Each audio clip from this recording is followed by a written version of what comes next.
Olá, para você que é da classe Política segundo a Bíblia, e nosso objetivo é aprender princípios com a Bíblia, olhando para o mundo, aquilo que Deus tem feito e entendermos qual é a nossa função, qual é o nosso envolvimento de fato com a política, essa ciência, essa realidade da nossa vida que é tão importante para nós, né?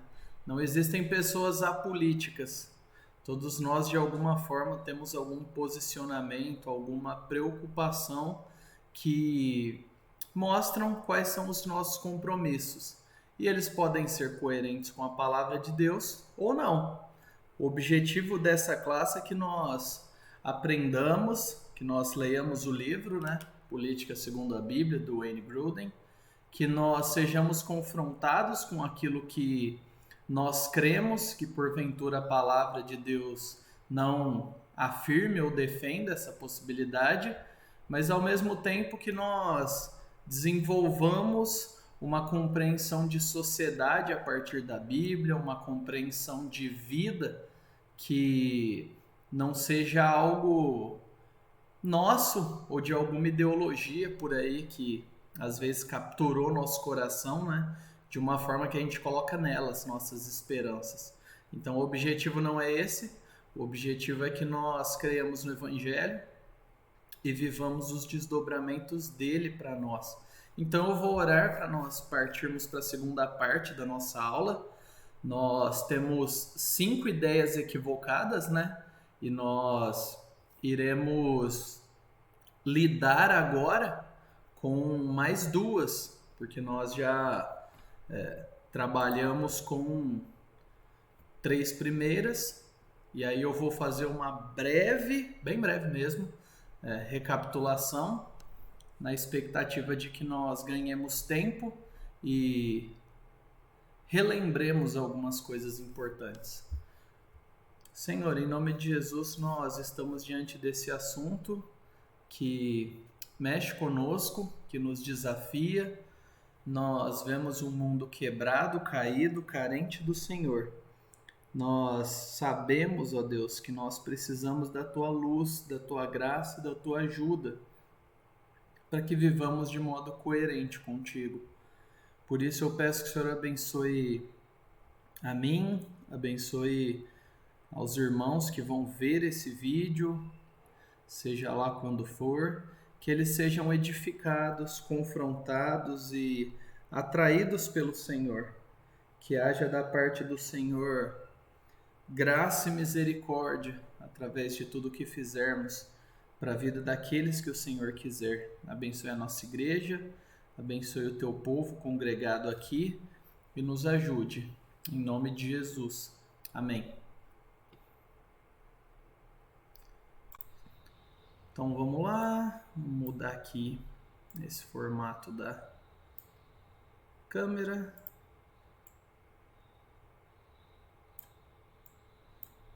Aí.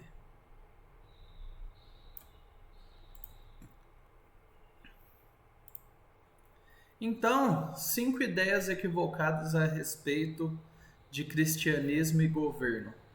Primeiro que nós estudamos, o governo deve impor a religião. Nós vimos que não, isso não é um princípio bíblico, isso não é algo saudável nem para nós, nem para a nossa sociedade. E quando isso acontece, pessoas vão ser de muitas formas atingidas. O governo não deve excluir a religião, é algo que temos experimentado como cristãos, né? Em todo o globo, não só aqui no Brasil, mas existe um movimento de descredibilização do cristianismo, uma maneira de abolir, retirar tudo aquilo que faz parte da nossa história, né? Como Ocidente, como mundo ocidental e dos nossos valores. Então, se nós quiséssemos eliminar totalmente a religião, nós precisaríamos do ambiente público, né? Se nós quiséssemos eliminá-la do ambiente público por o Estado ser laico, nós teríamos que apagar a nossa própria história, nós nem conseguiríamos separar de fato, né? Um exemplo é o estado em que nós estamos, São Paulo, Santa Catarina. Então, quando nós pensamos nisso, a inspiração do nome para o estado veio a partir de valores cristãos. Fora um monte de cidades que carregam isso, né? A história ela se impõe, a realidade se impõe.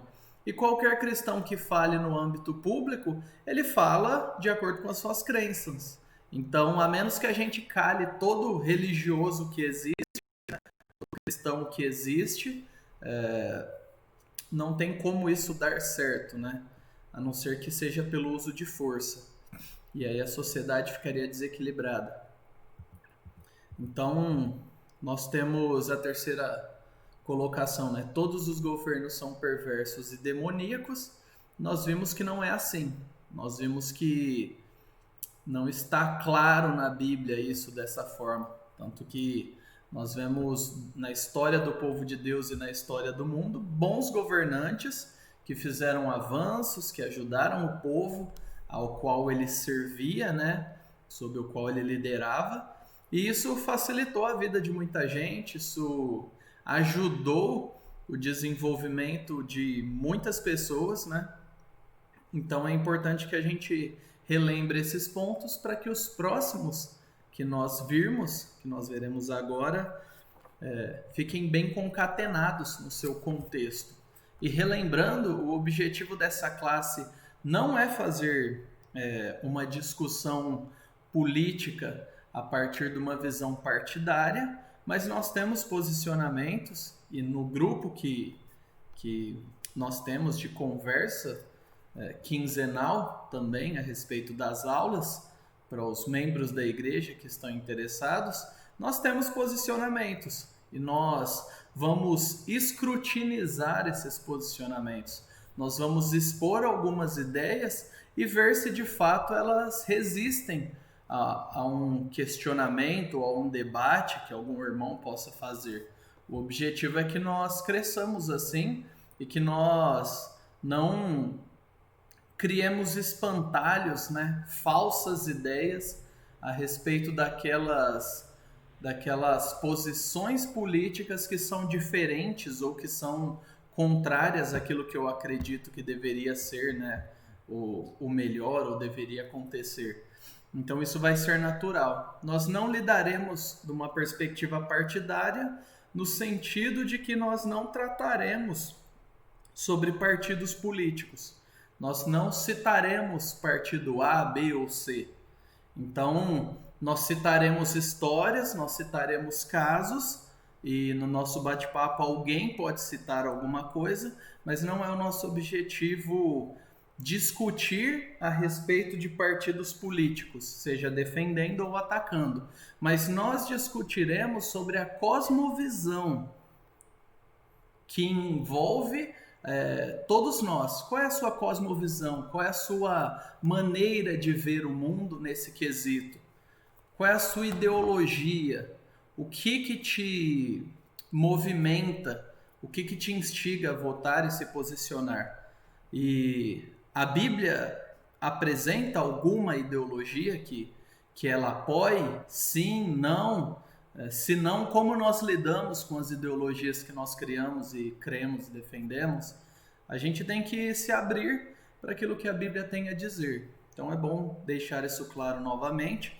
Nosso objetivo não é criar uma perspectiva partidária e resolver os problemas do mundo a partir daqui, de modo algum. Mas é conversarmos sobre aquilo que nós, pelo menos, podemos iniciar, né? Aquilo que nós não devemos pensar, aquilo que nós não devemos caminhar, aquilo que não deve caminhar conosco, né? Não devemos levar aquilo à frente por não ser bíblico, e as possibilidades dentro daquilo que é bíblico para que nós vivamos a nossa vida, para que haja coerência na nossa visão. E nós vamos aqui entrar na quarta visão equivocada, que é aquela visão que diz que a igreja deve se dedicar à evangelização e não à política. Ela começa na página 58, né? E geralmente a essência ou o resumo dessa visão é assim: devemos apenas pregar o evangelho. Esse é o único modo pelo qual os cristãos têm esperança de transformar o coração das pessoas e transformar nossa sociedade. De acordo com essa visão, né, a igreja é chamada somente para pregar o evangelho e não para falar de política. E alguns adendos aqui, né, interessantes. A igreja, ela deve focar na pregação do evangelho. Ela deve falar sobre o evangelho, ela deve centralizar-se, né, no evangelho, ensinar e ensinar de novo e de novo. Porém, o evangelho tem implicações, né, sobre todas as áreas da nossa vida. E a palavra de Deus tem explicações para todas as áreas da nossa vida também. Deus, ele dá o diagnóstico, ele dá a diretriz. E isso inclui o Antigo e Novo Testamento. Nós cremos no Antigo e no Novo Testamento como palavra de Deus. Não é uma coisa ou outra, mas são ambas as coisas. Importante sempre lembrarmos disso. E o ensino que a palavra de Deus contém no Antigo e no Novo Testamento nos ensinam como devemos viver. Ele cita alguns autores, né, com algumas colocações, mas eu gostaria de entrar aqui, essa aula vai ser mais rápida do que as anteriores, eu gostaria de entrar aqui nesses pontos, e não são muitos que são colocados, né? A igreja deve se dedicar à evangelização e não à política. Logo, alguns evangélicos dizem que devemos apenas pregar o evangelho, e esse seria o único modo pelo qual os cristãos poderiam transformar o coração das pessoas, transformar a sociedade. Foi isso que lemos. Então, é verdade que o evangelho transforma os corações das pessoas e, consequentemente, transforma a sociedade. Porém, se nós tivermos uma sociedade mais segura, mesmo que não tenham pessoas cristãs, vamos supor que tenha um jeito de impedir pessoas de continuarem cometendo crimes, mesmo que elas não se tornem cristãs. Isso não é benéfico? Não é bom poder andar à noite sem medo de ser assaltado? Poder deixar o seu carro na porta da sua casa de um dia para o outro sem correr o risco de ser assaltado? Ou sem aquele medo da sua filha que vai voltar de ônibus à noite? Enfim, não é só o evangelho em si que pode trazer alguma qualidade de vida para nós. O evangelho nos salva, ele é tudo para nós. Mas quando nós pensamos em sociedade, se diminuir a questão da criminalidade, a nossa qualidade de vida melhora. Então, um exemplo bem curto. Mesmo que nós não façamos todo tipo de ação a partir do evangelho, diminuir os nossos problemas já ajudaria bastante. Aumentar a nossa liberdade de pregar o evangelho, ou os empecilhos, né, burocráticos que são erguidos, seja para abrir uma igreja ou para, né, manter uma associação cristã, ajudariam muito na obra de inúmeras formas. Então, se nós não tratarmos sobre política na igreja, nós não teremos uma compreensão daquilo que Deus trata na Bíblia. E o Gruden cita aqui, né, que o evangelho não é apenas crê em Jesus e seja perdoado de todos os seus pecados, cresça em santidade e vá para o céu.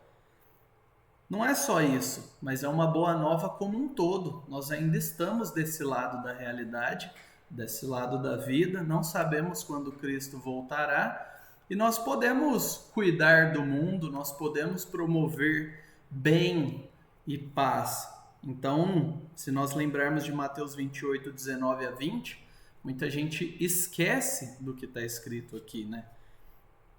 Diz, portanto, ide, fazei discípulos de todas as nações, batizando-os em nome do Pai, do Filho e do Espírito Santo. Mas não acaba aí. Todo mundo geralmente decora só até aqui, né?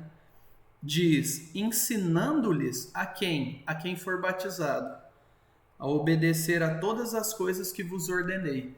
Então, o cristão ele não só reduz a prega, batiza e pronto, mas todas as coisas que Cristo ensinou, todos os ensinamentos dele que têm desdobramentos públicos, né, para a vida social, são tão válidos quanto os outros.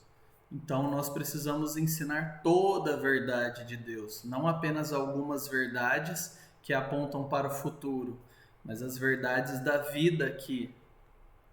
Seja como tratar a sua esposa de maneira bíblica, amorosa, seja como tratar os seus empregados ou colegas de trabalho. Inclusive, se você pode ser um empresário, a Bíblia te dá diretrizes para isso. Então, nós temos o Evangelho, as epístolas do Novo Testamento, que na autoridade de palavra de Deus chegam até nós como ensino e nós devemos passá-lo à igreja.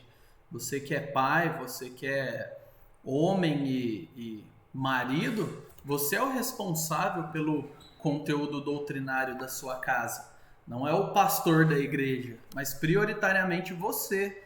E Deus vai cobrar isso de você. Estou gravando essa mensagem, né? Esse vídeo. Hoje, dia 31 de agosto de 2020. Ontem, o pastor Helder Cardim pregou aqui na Nova Aliança sobre os deveres da mulher e do marido e ele esclareceu isso. Deus não vai cobrar de um o que é responsabilidade do outro. E ele vai cobrar de você, marido, que ensine a sua família a pensar biblicamente, inclusive de inúmeras formas. E a igreja está aqui para te ajudar, te capacitar, te munir de recursos para que você possa fazer isso bem. E se é para obedecer a todas as coisas, isso significa que cristãos aprenderão na Bíblia como influenciar o governo de forma positiva. Como nós vimos com Daniel, com José, com Esther, João Batista. Não acabou bem para ele, mas ele influenciou de maneira positiva, falando a palavra de Deus e orientando aqueles que queriam se consertar com Deus a abandonarem o pecado, os crimes. E ele apontou o pecado. Isso é uma das funções proféticas daqueles que servem e temem a Deus. E entender a respeito do governo civil é importante. O ativismo político cristão traz algum benefício espiritual? Uma pergunta que está na página 61 do livro. A resposta resumida é: se faz parte daquilo que nos ensina nas Escrituras, então é evidente que traz benefícios espirituais, porque agrada a Deus. Porque o amor de Deus está nisso, em guardarmos seus mandamentos. 1 João 5:3. Portanto, seguir os mandamentos de Deus a respeito do governo é uma das formas de mostrar amor por ele.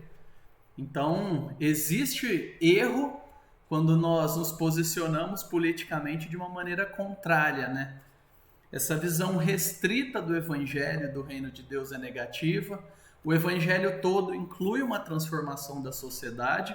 Como nós já falamos na aula introdutória, cristãos se posicionaram contra a venda de escravos e contra o sistema, né, de todo um conjunto econômico, político, social que se beneficiava a partir da escravidão. Martin Luther King, um pastor batista americano, negro, lutando contra a segregação. Cristãos que lutaram contra a segregação na África do Sul. Então, aquela região norte da África, né, que sofreu tanto com o apartheid, né? Pessoas que tinham que viver separadas. Nasceram no mesmo país, mas é como se fossem classes de pessoas distintas por causa da cor ou da sua herança étnica. E um esclarecimento aqui bem rápido, né? Meus irmãos, não existe raças. Esse conceito de raças, ele não é bíblico. Por mais que tenham algumas traduções que usem esse conceito, o termo é muito mais sociológico e foi, né, resgatado há pouco tempo por grupos. Falar assim, é racismo. Ora, nós somos uma raça, a raça humana. O que existem? Etnias, grupos com características específicas.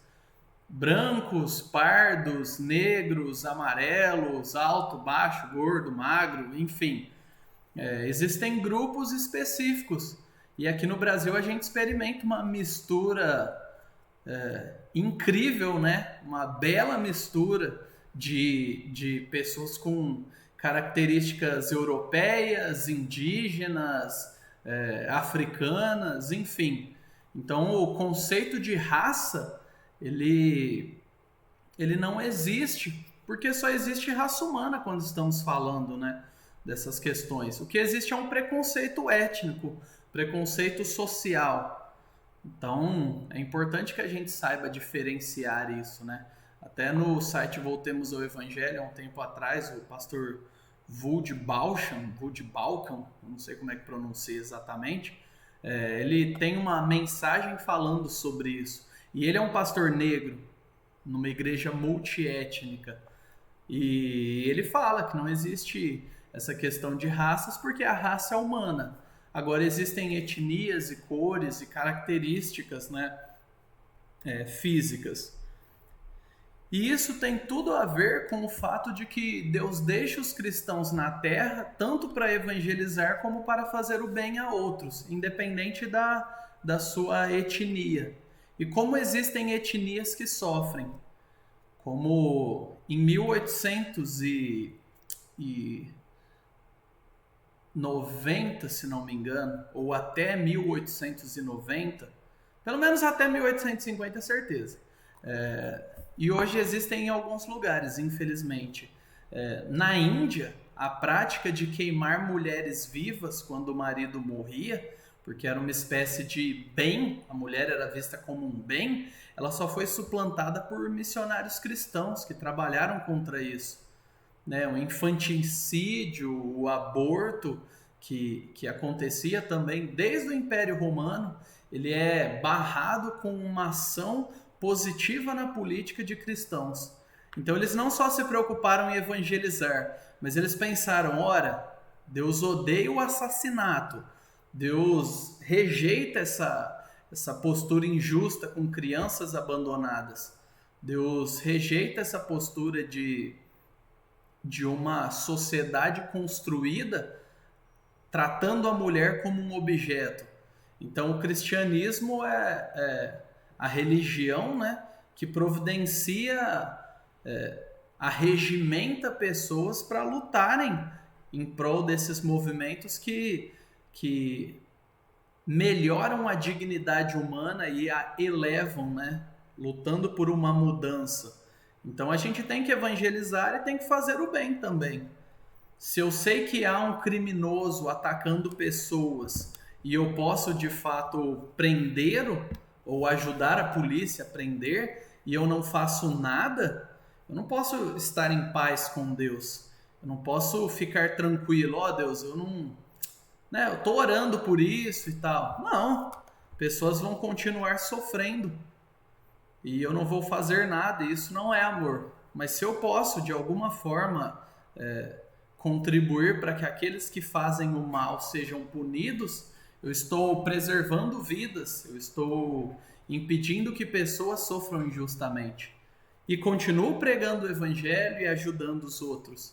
E encorajando outras pessoas a desenvolverem virtudes, né? A igreja tem uma função na sociedade de desenvolver pessoas virtuosas e entregá-las, né? Plantá-las em várias áreas da sociedade, para que essas pessoas com esse caráter e essa mentalidade possam dar exemplo ali, evangelizar e influenciar, inclusive no ambiente jurídico, político, filosófico, cultural, nas mais diversas áreas.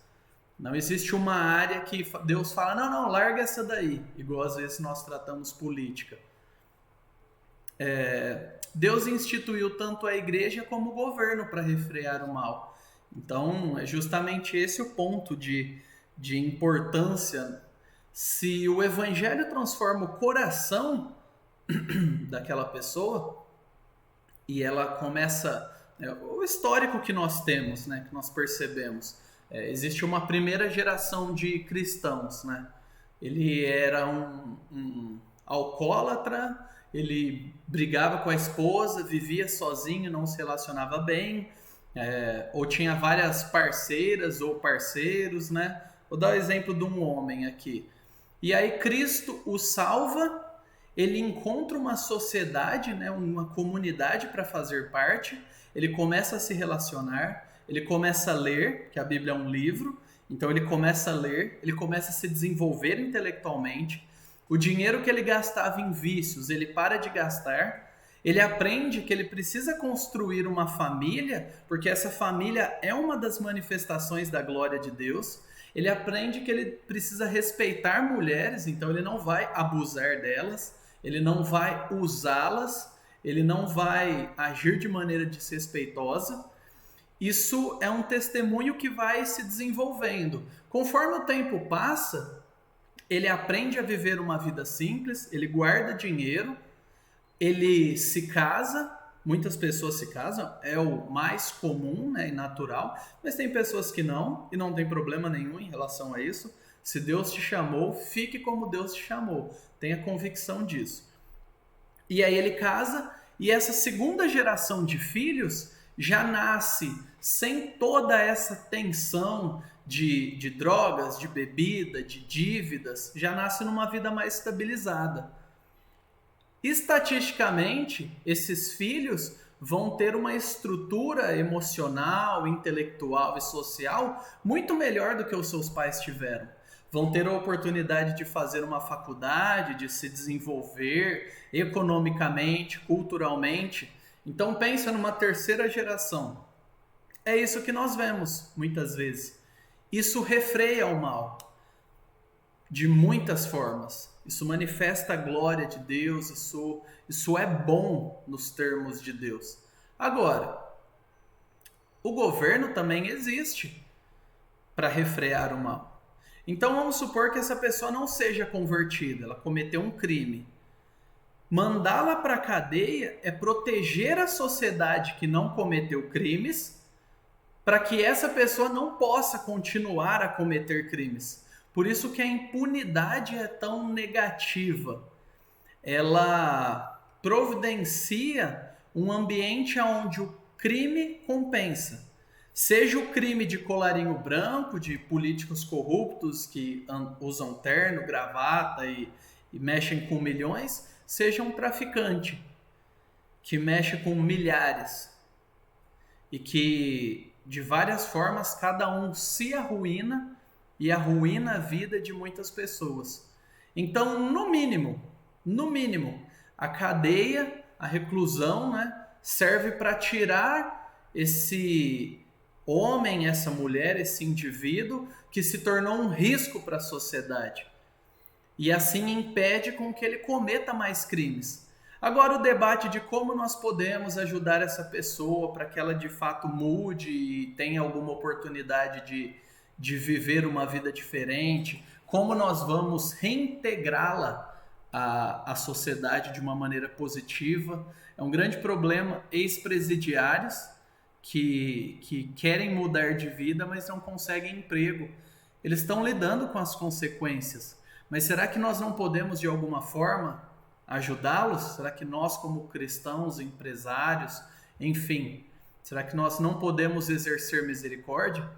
Então fica aí algumas maneiras que a igreja e o Estado usam, né, contribuem para restringir o mal. Quando a igreja diz não e ataca o pecado e fala não é esse o padrão, ela está restringindo o mal.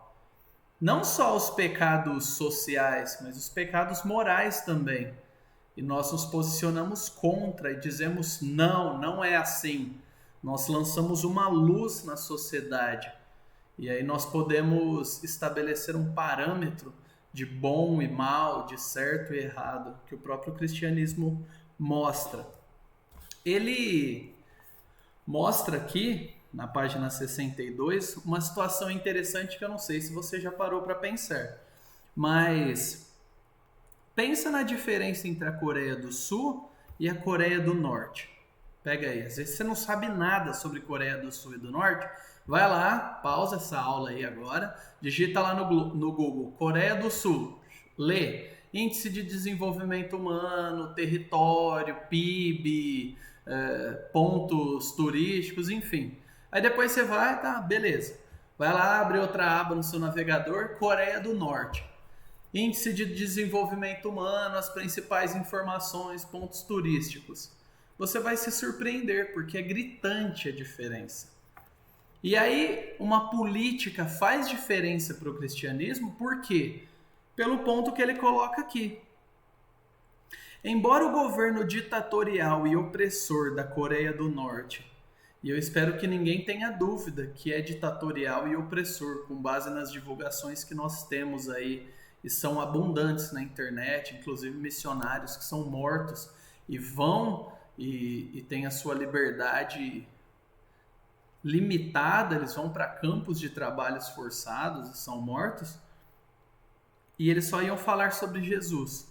Então eles se encontram, né? E embora o governo ditatorial e opressor da Coreia do Norte não detenha completamente a propagação da palavra, sua perseguição intensa cria empecilhos de forma que milhões de norte-coreanos nascem, vivem, não importa quanto tempo, e morrem, às vezes sem nunca ter ouvido falar de Jesus. E parece absurdo para mim e para você que ouvimos com tanta facilidade, inclusive muita porcaria dita em nome de Deus. Porém, imagina aqueles que não ouvem. Fora que, além de não poderem receber o evangelho, a Coreia do Norte não envia missionário a outras partes do mundo. Ela não faz parte da grande obra de Deus no mundo. Olha que situação triste e difícil. Além deles viverem em trevas sem a luz do evangelho, por uma questão política que influencia, limitando ou não, a entrada de pregadores do evangelho, a instituição de igrejas lá, eles não podem contribuir com outros lugares. Em contrapartida, na Coreia do Sul, o governo proporciona liberdade, a igreja cresce, prospera e envia missionários ao mundo inteiro. Então, nesses lugares que são guiados por ditadores e tem uma política que rejeita o evangelho, as pessoas sofrem e é uma questão política. Como nós poderíamos fazer bem e como poderia ser bom se de alguma forma cristãos pudessem influenciar beneficamente a política nesses lugares? E olha que interessante o que Paulo chama os cristãos a orarem em 1 Timóteo 2,2. Pelos reis e por todos os que exercem autoridade, para que tenhamos uma vida tranquila e serena, em toda piedade e honestidade. Então, aqueles que querem viver uma vida piedosa, santa e honesta, não deveriam ter que temer. Mas em regimes como esse, ditatoriais, que lutam contra o evangelho, você ter a Bíblia, ser pego andando com ela, é um crime. A gente não pode achar isso normal. Isso não é normal. Um bom governo ajuda o povo a ter uma vida tranquila e não o atrapalha a viver uma vida de piedade, enquanto um mau governo impede que isso aconteça. Cristãos têm exercido influência positiva sobre governos ao longo da história, isso daí eu já falei. Se você pensar no movimento aqui, né, de que a igreja ela é chamada para pregar o evangelho, mas nós podemos, através da igreja, em classes como essa, discutir sobre política, aprender sobre e aplicar o evangelho às áreas da nossa vida. Nós não vamos trocar a pregação da palavra que acontece domingo ou no grupo pequeno por um livro sobre política. Mas nós vamos sim introduzir e encorajar os cristãos a pensarem, para pegar todo aquele conteúdo que ele aprende sobre o fruto do Espírito, as bem-aventuranças, o arrependimento e fé no Evangelho, o amor ao próximo, e pensar como isso se conecta com o todo da palavra. Tem um outro trecho que eu quero destacar antes de encerrar esse ponto, que diz assim: eu devo me empenhar em favor do bem do meu próximo em todos os âmbitos da sociedade. Amarás o teu próximo como a ti mesmo significa que devo me empenhar em favor de boas leis para proteger as crianças que ainda não nasceram, devo me empenhar em favor de boas leis para proteger casamentos e famílias, devo me empenhar em favor de boas leis para proteger as crianças das influências morais corruptas que desejam usar as salas de aula para ensinar que todo tipo de experiência sexual fora do casamento é válida e que não há nada errado com pornografia ou com os delírios da mente de qualquer pessoa. E enfiar isso na cabeça dessas crianças ou desses adolescentes e deturpar a visão que eles têm de mundo. Então nós devemos sim manifestar esse amor através de a defesa dos valores que não sejam contrários à palavra de Deus. Eu não vou pegar uma Bíblia e sair falando para cada político, é isso daqui que você tem que fazer. Não, mas existem muitas formas legais de construir uma mentalidade que não seja contrária ao Evangelho. Um linguajar jurídico. Os direitos humanos saíram da onde, vocês acham? Da Bíblia. Nosso direito à vida parte da onde? Da dignidade do ser humano como criatura, imagem e semelhança de Deus. Então, eu vou sentar aqui rapidamente, né? Em 375 depois de Cristo, página 67 do livro, né? Influência cristã foram os responsáveis pela lei contra o infanticídio, o abandono de crianças e o aborto no Império Romano, 374 depois de Cristo. Lutas brutais até a morte, na qual milhares de gladiadores morriam em 404 depois de Cristo. Contra a pena cruel de marcar com ferro em brasa o rosto de criminosos em 315 depois de Cristo. Influência em realização de reformas nas prisões, como a separação de prisioneiros do sexo masculino e feminino, 361 depois de Cristo. Fim da prática de sacrifícios humanos entre os irlandeses, prussianos e lituanos, bem como entre outras nações, na criação de leis contra a pedofilia, na criação de leis que davam direito de propriedade e conferiam outras proteções às mulheres, na proibição da poligamia, ainda praticada hoje em alguns países, na proibição de queimar mulheres vivas da Índia, 1829, eu tinha falado até 1850, eu me enganei, 1829 isso foi promulgado legalmente naquele país. E por aí vai. A gente tem muito conteúdo aqui que fala sobre as inspirações e manifestações positivas que o cristianismo fez. Agora, é claro que não acaba aí. Nós temos a quinta visão. A igreja deve se dedicar à política e não à evangelização. Eu acho que nenhum líder evangélico respeitável, bíblico, fala isso. Sabe, eu acho que não é muito comum. Existem alguns movimentos liberais que abandonaram o evangelho e as verdades bíblicas que defendem essas coisas. Falam, não vamos falar sobre essas coisas de pecado, não. Vamos criar um ambiente legal para as pessoas fazerem parte e mudando tudo, mudando a escola, mudando a política, aí a gente vai resolver todos os problemas da nossa sociedade. É bem comum esse tipo de coisa, né? A ênfase do evangelho social do final do século XIX, início do século XX, com suas campanhas para que a igreja trabalhasse para acabar com a pobreza, as favelas, o crime e outros males sociais, se perde algumas vezes. E aí a gente perde o evangelho. Porque não são só os pobres que precisam do evangelho, mas todos. Não são só adultos em condição de risco, mas crianças, adolescentes e idosos também. Todos precisam do evangelho. Pessoas ricas precisam do evangelho. Todo perdido precisa do evangelho.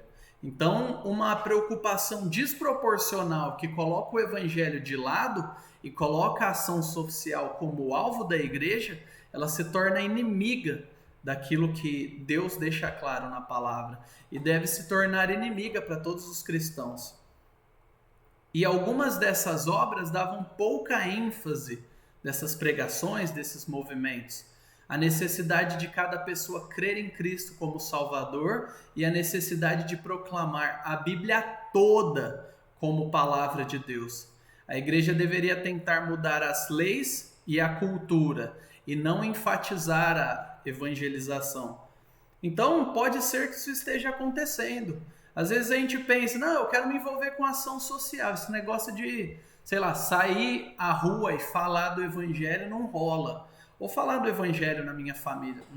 Peraí. Se você está muito preocupado com esse amor ao próximo, mas não com a alma dele, que vai queimar no inferno sem Cristo, tem alguma coisa errada com essa preocupação.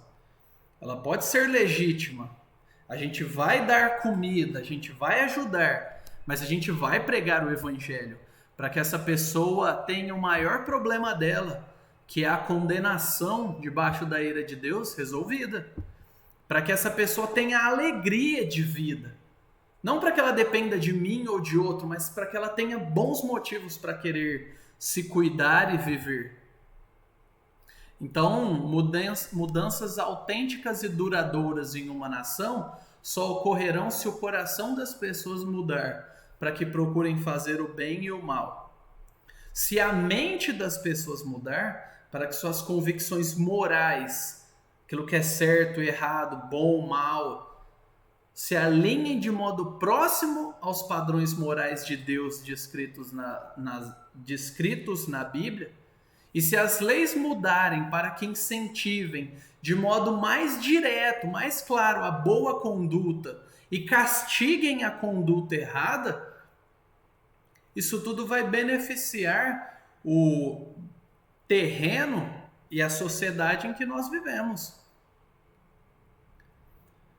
Se dá por meio da evangelização pessoal e do poder do Evangelho de Cristo essas mudanças. Se dá por meio do ensino pessoal e do diálogo e debate público. Cristãos que têm conteúdo para debater academicamente.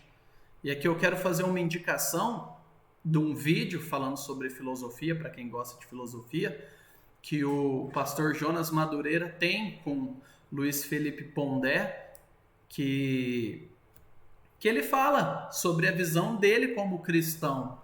Eu vou colocar o link aí, aqui em cima provavelmente, e você pode clicar e assistir depois. Ela não é muito longa, mas ele apresenta numa linguagem filosófica porque ele é cristão e o tempo todo apontando para Cristo e para a necessidade que o homem tem de Cristo. Ele está falando como filósofo que ele é. Você é o quê? É um médico, é um fisioterapeuta, é um administrador de empresa, é um profissional. Deus te chama para a área que você está. Você viver o evangelho, falar, comunicar. Se dá por meio do envolvimento político dos cristãos. Não vote em pessoas que rejeitam a Bíblia, que desprezam os valores cristãos, que atacam o cristianismo e aquilo que é mais válido, mais básico da questão que o cristianismo propõe, da vida, da dignidade do ser humano, da defesa daqueles que são mais fracos. Mas não se venda qualquer pessoa que fala que está defendendo os mais fracos também e pode estar se beneficiando deles. Avalie, pense. É muito absurdo pensar que um cristão que ama a Deus e ama a Bíblia vai votar em alguém que joga a Bíblia longe, põe fogo e diz isso é uma porcaria, é um mito, isso é o mal da sociedade. Isso é incoerência. Mas não é todo aquele que vai pôr a Bíblia debaixo do braço e ir em alguma igreja que deve obter seu voto também.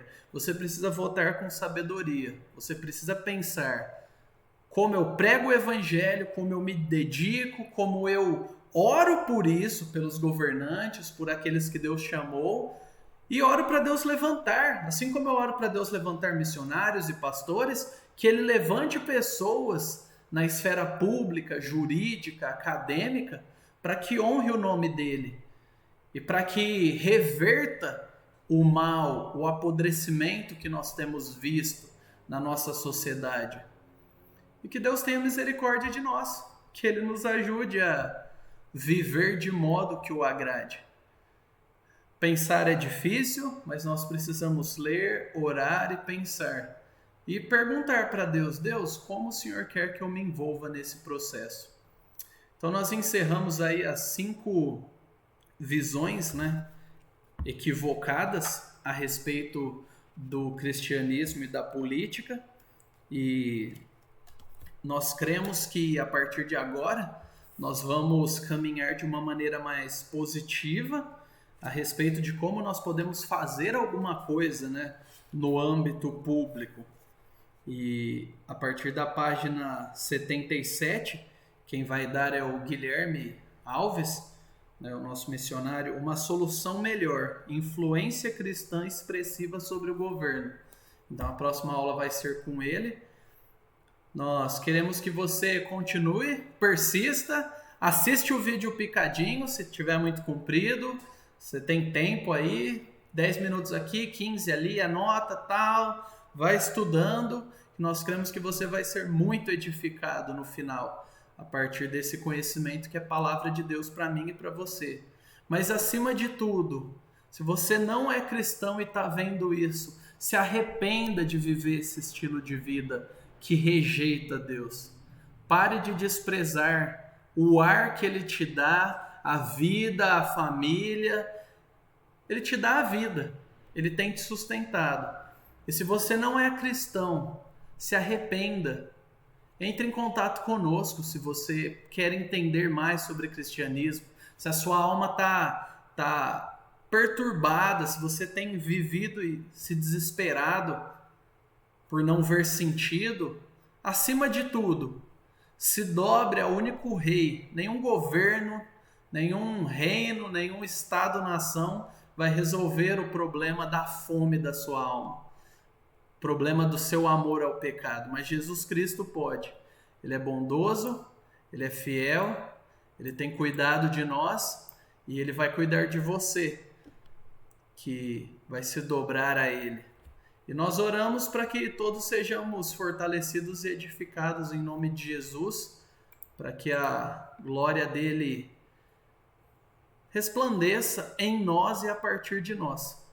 Que Deus te abençoe e até a próxima aula.